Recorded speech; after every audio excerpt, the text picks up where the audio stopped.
Our next guest is Sarah Griffiths, who has repositioned her life after a split-second decision to save her own life after battling through many years of low self-esteem, a traumatic childhood, and an abusive husband. She has now shed her past to become the new Sarah while building two highly successful businesses in Australia and is the author of The Unlikely Seven-Figure Entrepreneur. Let's all welcome Sarah Griffith.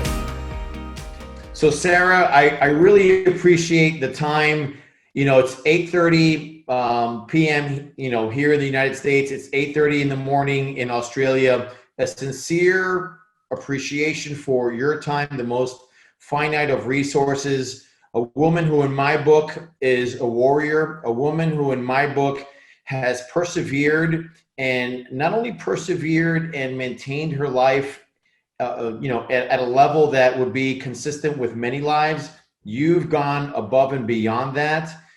Talk to me a little bit about your journey. From what I understand, you did make a transition from the UK over to Australia. For me, that's an exciting time. I'm sure it was for you. Something happened. Do you mind sharing what exactly happened for you? Not a lot of people ask me about that time, which is very interesting because, as you say, it's a real crossroads, and people seem to miss that part of my life. And what you've said is it must have been a very exciting time, and it was and it wasn't. And the significance was, and this is what people miss when they don't ask me about this. The significance was that my husband and I had serious issues in our marriage, in that I was probably number 5 on the list. There were a lot of things more important to him in his life than me and than our children. And what we had realized was that we couldn't carry on like this. And I had spoken to him about making serious change and that we needed to move away from where we were, because he was brought up in a very, very loving, I have to say that, like, no, there's no blame, there's no hate, there's no thinking that what he grew up with was terrible, but it was a very religious focus. And it meant that for him, there was a lot of family and community expectation about who and what he should be, which he was struggling with. And there was an expectation around his work, around church. So all of these things. So what came before me was God, was church, was work, and was doing things for other people, and was expectation of other family commitments. So there was no room for me and our children in that life. And I didn't want to give that up totally, but I said, we need to move away. If we could just go and be somewhere else in the UK where there is less pressure, there is less drawing on us. And quite rightly, actually, I was a bit annoyed at the time, but he had the insight to say, I'm not going to be able to do that. While I'm in the UK, that is just going to follow me. We have to emigrate. Now, and I didn't really want to emigrate, because whilst I didn't have him while I was in the UK, I had my family, I had my friends, my children. I had some kind of life that I liked, But I agreed to emigrate. What I didn't know, in amongst all these behaviors, what I couldn't see because of how we were able to explain it and everything else, was I didn't realize at the time that he was a covert narcissist. And that all of this behavior was coming through. But I knew something was very off, because I actually said to him, even as we were planning it, and I'll never forget this, I said to him, I cannot emigrate with you because you don't care about me. You never consider me in any of your decisions. And it will be dangerous for me to give up my life here and to go abroad with you. And he absolutely promised me. He said, I promise you, if you emigrate with me, that every decision I ever make will consider you first. Wow. And I made the mistake of accepting that. because what happened is once we emigrated, there were lots of things I was looking forward to, really looking forward to then. And I really, I believed it. And this is a lesson for people here. Learn my lesson. Sarah, Because some it would wasn't say, true. some would question whether you knew this or not. And listen, I've been fooled myself, where some would say, "Hey, you were married to him for quite some time. How were you not surprised with that behavior? Yeah. You saw that coming." Yeah. Can you address that a little bit? Yeah, absolutely. And what it is, what we do, you're right. On some level, I did know. I did not emigrate with him 100% certain and secure, but I wanted something. And this is what we do. And when I'm working with my clients, I'm always drawing them to the illusion that they are creating, the story, what they want rather than what is. So what I wanted was my family. I wanted my husband. I wanted this togetherness, this team, this life that we were supposed to have together. I wanted that. And he offered it to me. And I took it because it's what I wanted. So I didn't pay enough attention to the red flags. But I wasn't prepared to let it go at that time. I wasn't. And so you get to Australia, life is somewhat normal, but things start really manifesting in a way where it starts to really get ugly, correct? Yes. So what happened was we had certain plans and things that we'd said we would do, a way that life was going to be. And what happened was very, very quickly, and I use the word, and I know it's a strong word, but it's a word, and I know he would agree with it. He manipulated me out of all the plans that we had made. And that makes me sound like a victim, and I don't want to sound like a victim. I totally own my own part. I know that I went along with things, and I know that I allowed things to happen. So let's get that clear. I totally own my own part. It's played a big, big part in my own healing. But at the time, I felt very powerless, very vulnerable, away from all my family and friends. This comes down to the isolation that makes it very, very easy for someone to control another person. And he set our lives up exactly as they had been back in the UK, with him very focused on work, very focused on church. And once again, I just found there was no room for me very, very quickly. Very How does interesting things lesson there. escalate for you internally when you're, sitting through those feelings, which is a very difficult thing to do, especially when you already know that you're perceived as an outsider. You've left your family, you've left your friends back in the UK, you're now in foreign land. What do you start thinking? What started happening to Sarah? Yeah, I did spiral downwards. It took a while, because I had things I loved the weather. I met some great people. There were some things that were very positive. But what happened over 4 years, it got to the point where I was I was so unseen and so unheard and so unhappy. Plus, we'd been to a marriage counselor, and my husband had, again, just like he did with me, promised the counselor certain things that he would put in place. And I had hopes about those things. And once again, they got taken away because they didn't happen. And it was significant. I didn't like where we were living. I didn't like our house. And he'd promised me we would change all that. But none of that happened. And so once we'd been in Australia 4 years, I did nearly commit suicide. This is part of the story where people tend to start. I did. After 4 years, I was desperately unhappy. I couldn't see a way forward. I couldn't see a way out, which looks ridiculous to me as the person I am today. I look back on that and I'm just like, who were you then? What was wrong with you? But I was who I was. You know, I was who I was and I couldn't see a way forward. And I got as far as I wrote a suicide note. I sprayed it with my perfume. I folded it up and left it for my kids.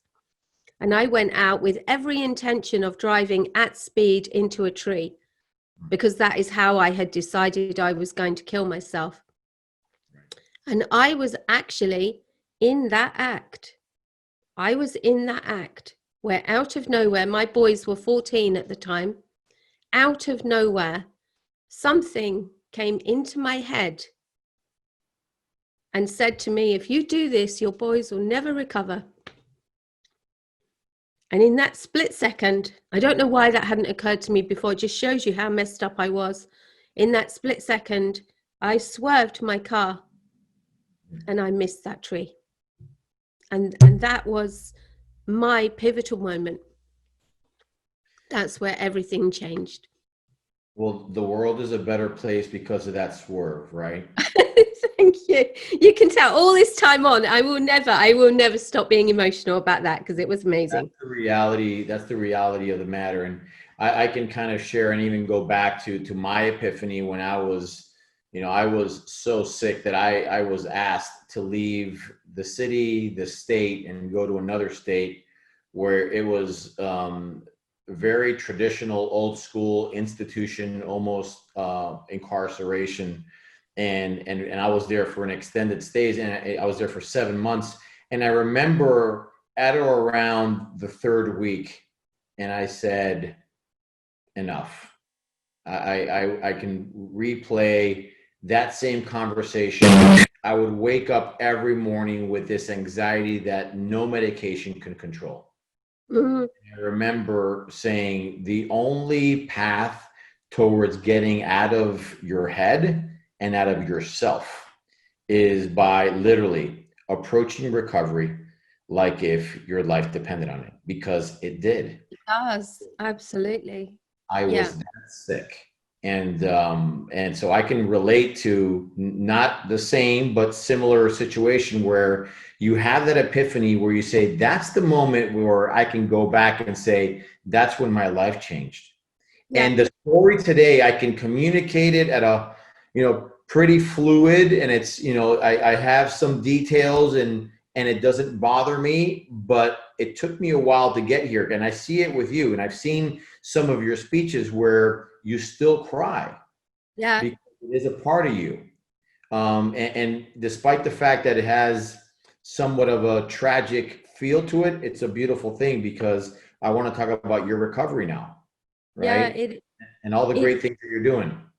It is an incredible thing. And what I love, because all the clients that I work with, but particularly because I have my own podcast, every guest that I interview has that pivotal moment. Everyone has that moment where they decide to take responsibility.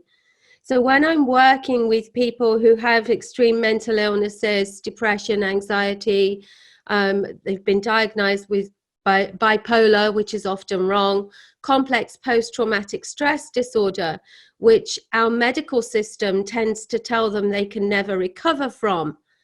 So when I'm working with people or interviewing people, we always find that pivotal moment where everything changes.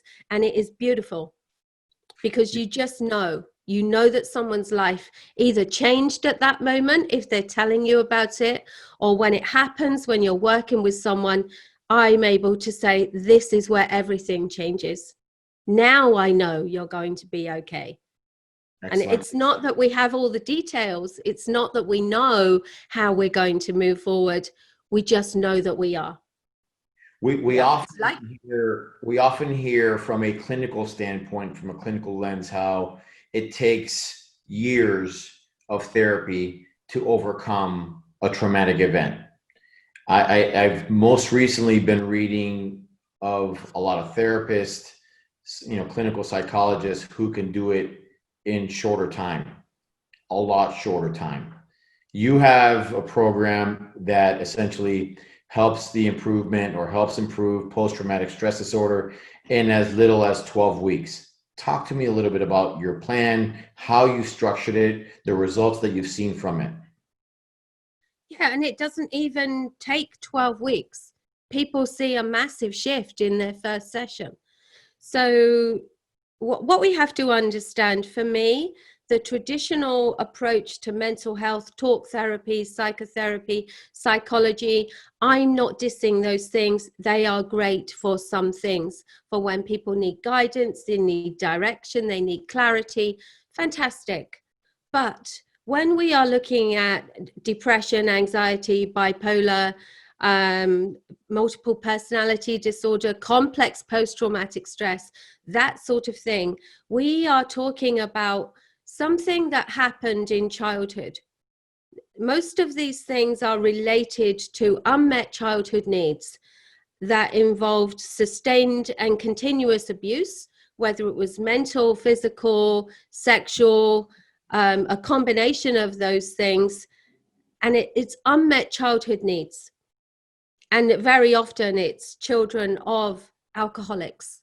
There's a lot of addiction that sits behind this, but it doesn't necessarily. But that's what complex post-traumatic stress is. That's where most depression, anxiety, most mental health sits, with abuse in the background. And it changes the way that a child develops. It changes how they see themselves, how they see the world, and how they perceive themselves. And for me, in the work that I do, all of this is created in the subconscious. It's the subconscious that creates these pathways when someone is very young, and they become prominent neural pathways that then direct the adult life. So a child, when they are vulnerable and powerless and helpless and in an abusive situation, they can't afford to look at the adult involved and see that adult as lacking and wanting, because that's the provider. So if the provider is lacking and wanting, where does that leave the powerless and vulnerable child? Yeah. So it has to be about them.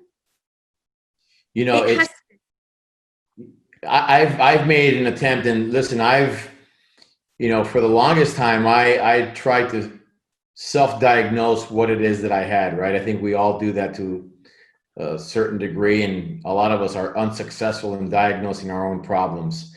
For me, I can relate to when my addiction started at a very early age, at the age of 14 going into 15, when my introduction to cocaine was with my father. And somebody who you grow up idolizing, and Yes. is now responsible for introducing you to something that for the longest time you've put a negative stigma on, and now all of a sudden it's okay to do it. And so for Yeah. me, I've been able to go back and almost heal from my addiction and forgive my father for that moment, because otherwise I'm not able to fully embrace the life that I have today. But it took years of work, years of psychotherapy and treatment centers for me to Yeah. fully understand, the genesis, or how deep rooted my addiction was. And it goes back, to your point, to childhood. Yes. So what you have three things at play here. Number one, you have a really bad role model. And as a child, you are learning. That's what an adult is. That's what a relationship looks like. That's how a man behaves. That's how a woman behaves. All of those things, as a child, you are absorbing from your environment. So number one, you've got poor role models. And number two, you're being abused in some kind of way. And number three, added to that, you are not receiving what you should receive. You are not receiving the love, the cherishing, the nurture, the support, the encouragement, the appreciation that help you become a complete and whole person, who can go into the world with self-confidence, knowing that you are valuable, that you have worth, that your life is important, your opinions are important, that you are important. And this is what is missing. This is the internal void, the void inside. When you are a child and you cannot afford to find the adults in your life wanting, it has to be about you. So the narrative you create with your limited resources and knowledge, because this can happen, starts as a toddler when you're in this situation. I'm unlovable. I'm bad. And quite often children are told these things. Sure. So they're taking these things on anyway. I'm unlovable. I'm bad. I don't matter. No one wants to be with me. My opinion doesn't count. I'm not allowed to speak. All of these things. I can't trust anyone. There's no safety. There's no security. All of this is what forms in the subconscious mind. And what forms in the subconscious stays in the subconscious, creates these neural pathways of how a person sees themselves, sees the world, sees other people, and it then runs the adult life. And what happens is you have an adolescent, a young adult going into the world with no sense of themselves, a warped view of people, what is available to them, their value, their worth, and they have this void inside of unmet needs. And they go out with this absolute toxic relationship with themselves. And your relationship with yourself sets the standard, not just for your relationships with other people, but for everything that you do in your life. That everything comes from how you see yourself. Sarah, talk to me a little bit about your style as a therapist. I know why you're different.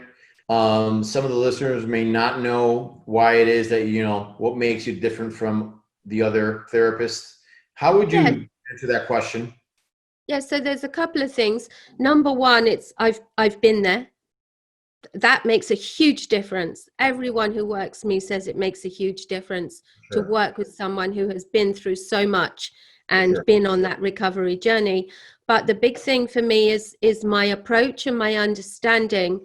So I'm a clinical hypnotherapist, and I understand absolutely the damage that is done to someone, and that all of this is in the subconscious and that it is running the adult life. And trying to fix this with talk therapy, with the conscious mind, when it's the subconscious that is running 90% of everything, is like I've just had this broken arm out of a cast. So when I went to the doctor with a broken arm, he fixed my broken arm. He didn't start working on my leg. And traditional talk therapy for these serious, deep-seated emotional and mental health issues, if we try to fix them with talk therapy, it's like someone presenting with a broken arm and we try and fix their leg. We need to work on the subconscious. Saying that, so somebody comes into your practice, what is, I'm trying to get a little bit more granular in having you explain the 12-week program that you do. Sure. You walk through what that looks like, and when does hypnosis come into play? Yeah, so hypnotherapy and hypnosis is a huge part of what I do, because I can totally, very quickly, someone can uncover and understand themselves in a different way, because we can go back to what they created as a child, which they won't know about in their adult lives, not the details anyway. And what we're talking about here, our minds are elastic. These neural pathways can easily and quickly be altered and changed in very dramatic ways when we use hypnotherapy, like updating the software on a computer. So if you go into your adult life with everything about your childhood running your adult life and dictating how you feel, I always say to people, that's like a computer that's running on old and outdated software. You don't need that stuff in your life anymore. So let's update it. Let's change the program. And when we use hypnotherapy, it's just deep relaxation. All this stuff you see on stage, people out of control, and it's rubbish. It's not that. It's just deep relaxation. You are always awake. You are always in control. It's a collaboration. People love doing this work. It's phenomenal. So people can very, very quickly see what is running their life, the beliefs, the narrative, the stories, and we change them. We literally tell the subconscious, we do not want this thought, this belief any longer. What we want instead is. And we do this work in the hypnotherapy session. And then I make it is your success rate? it's almost 100%. That's almost like it's almost like money back guarantee. You can give your money back guarantee every day. You know that you'll never have to honor that guarantee. It's a collaboration, so that's hard to do because obviously people can decide that to reject and to not do the work, because people don't have to understand that when you have had an identity for so long, even when you desperately want to get away from it, part of you wants to hang on to it, because without it, who are you? Yeah. And when you take responsibility, this is huge. When you take responsibility, you can't blame anyone else anymore. Right. And some people really want to hang on to being able to blame other people. But I can only remember in the whole time I've been doing this, like let's say it's a few hundred people, I can only remember 2 instances where people didn't get the result that they wanted. And the interesting thing is they didn't finish their work with me. Okay. And I think this is what happened. I think it got too challenging and that they couldn't let go of what they were holding on to. There are only 2. The people that I work with, I often start the conversation by saying, hey, I can appreciate you recognizing how much you need to change, but the path of change is hard and difficult. And I'm not saying it's going to be so difficult that you'll want to go back, recoil, and go the other way. But just know that you're embracing a new way of living. And subconsciously, your body, your mind is not used to that.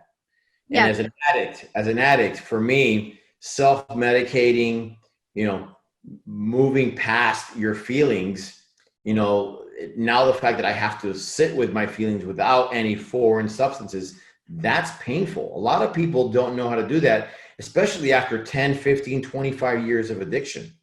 And so the path towards change is difficult. And I have these conversations up front to set the right expectations. But here's the guarantee. Just tie it into your guarantee.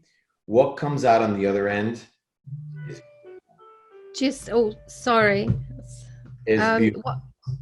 what comes out is just a complete, whole, amazing person ready to embrace life. One who can visualize their own future without worrying about how other people might perceive them, what other people want, what other people think of them. I tell people, you actually end up able to put yourself at the center of your universe. Realize that you are the center of your universe, and that therefore all your thoughts, your actions, everything come from you. Your thoughts, your desires, your beliefs, letting go of everything that other people put there that doesn't serve you. And all of it is designed for you to be the best version of you, which then benefits the life of absolutely everyone around you.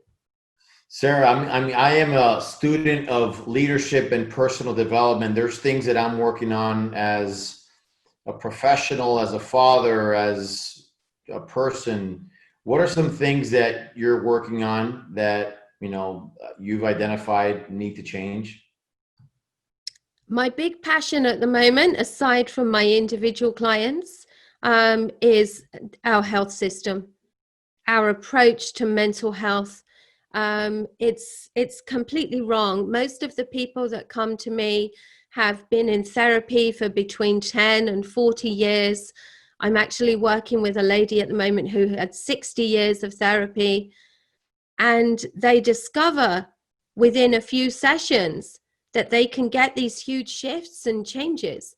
And people come to me with huge lists of, oh, I've got this, I've got this, I've got this wrong with me, this, and this. I don't think you can help me. And I tell them the only thing wrong with you is what other people have made you believe about yourself. And it really puts it into perspective. Just that is so helpful for people. Our mental health system, our health system in general, it seems to me that it's about medicating, not mending.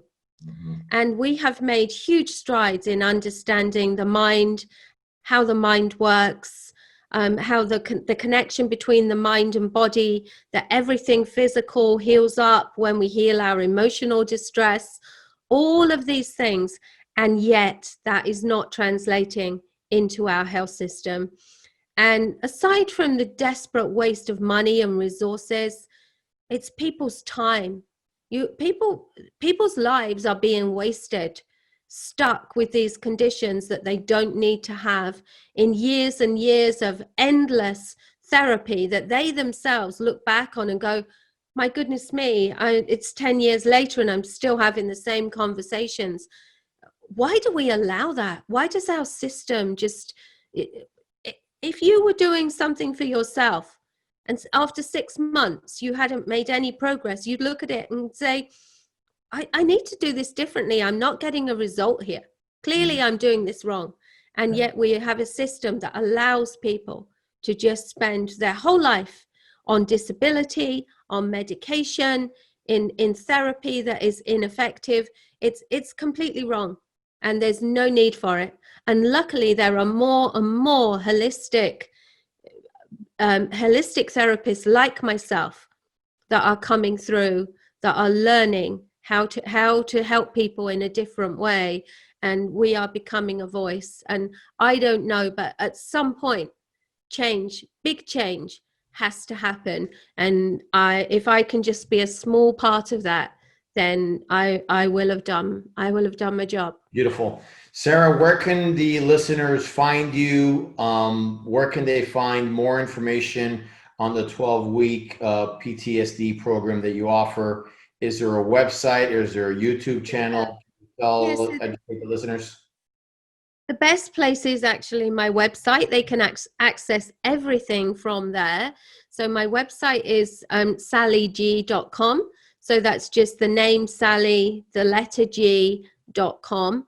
And if they go on there, they can book in for a free 30-minute call with me, because I never start working with anyone until I'm sure that we're a good fit, that they're in the right place, and that we're going to get the result, because really all that matters to me is the result. So that's really important. But they'll find out about me on there, look up my methodology. They can access my YouTube channel. They can access my podcast. It's all there on the website. So anyone can find out anything they want to know about me on there. Sarah, a sincere thank you for your time. I know it's 9 a.m. in Australia right now. Again, a sincere thank you for your time, for educating all of us, for sharing your story. It's not an easy thing to do, but I know that we are a better community because of what you shared. So a sincere thank you. Oh, thank you so much. I always appreciate any platform where I can share anything that might be an insight. You never know when it just might be the real catalyst to someone just hearing something and just deciding that this ends here. If other people can do it, I can do it too. And I don't know how, but this changes now. Yeah, thank you so much. Thank you, Sarah. Be well. Have a beautiful day. I will. Thank you. Take care.